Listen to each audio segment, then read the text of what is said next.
Assembly సమావేశాల్లో ఆంధ్రప్రదేశ్ రాష్ట్ర ముఖ్యమంత్రి ఒక పాలసీని ప్రస్తావించారు.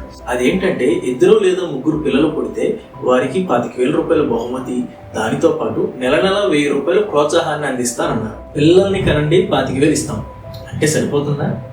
అన్ఎంప్లాయ్మెంట్, లక్షల కోట్ల రూపాయల అప్పులు, జాబ్ స్కేర్సిటీ, ఇన్ఫ్లేషన్, వలసలు, స్కిల్ గ్యాప్, ఇన్ని విషయాలతో మన రాష్ట్రం కొట్టుమిట్టాడుతుంటే ఇలాంటి పాలసీలు ఇంట్రడ్యూస్ చేయాలని ఎలా అనిపిస్తుంది? లక్షల కోట్లు పెట్టి ఫ్రీబీస్ ని అనౌన్స్ చేసే బదులు యూత్ లో స్కిల్ ని డెవలప్ చేసి ఇండస్ట్రీస్ అండ్ కొత్త కంపెనీస్ రావడానికి ప్రయత్నం చేయొచ్చు కదా. మన ప్రభుత్వం ఎవ్రీ ఇండివిజువల్ యొక్క పర్ క్యాపిటల్ ఇన్కమ్ ని పెంచి కుటుంబాన్ని పోషించుకోగలిగే స్థాయికి ప్రతి మనిషిని నిలబెడితే అది కదా నిజమైన అభివృద్ధి అంటే. అప్పుడు ఇలాంటి పాలసీస్ ని ఇంట్రడ్యూస్ చేయాల్సిన అవసరం లేదు. ఇలాంటి పాలసీస్ని, ఇలాంటి సంక్షేమ పథకాలని ఇచ్చే బదులు దానిని అభివృద్ధిపై మనం ఇన్వెస్ట్ చేస్తే ఫ్యూచర్ బాగుంటుంది.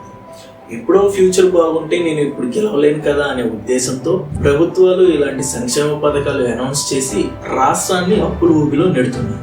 సో ఇక నుండైనా మనం ఆలోచిద్దాం. మనకు కావాల్సింది పాలసీలా, ప్రాపర్ గవర్నెన్స్, సంక్షేమమా, అభివృద్ధి? మాటలు చెప్పి అధికారంలోకి వచ్చేది వాళ్ళైతే ఆ మాటలు వింటూ ఓటు వేసి మరీ అధికారాన్ని అందిస్తున్నాం. ఇకనైనా చేతలు చూసి ఓటు వేసే విధంగా మనం ముందుకు సాగుతాం. మీ ఫెయిర్ అండ్ ఫెయిర్.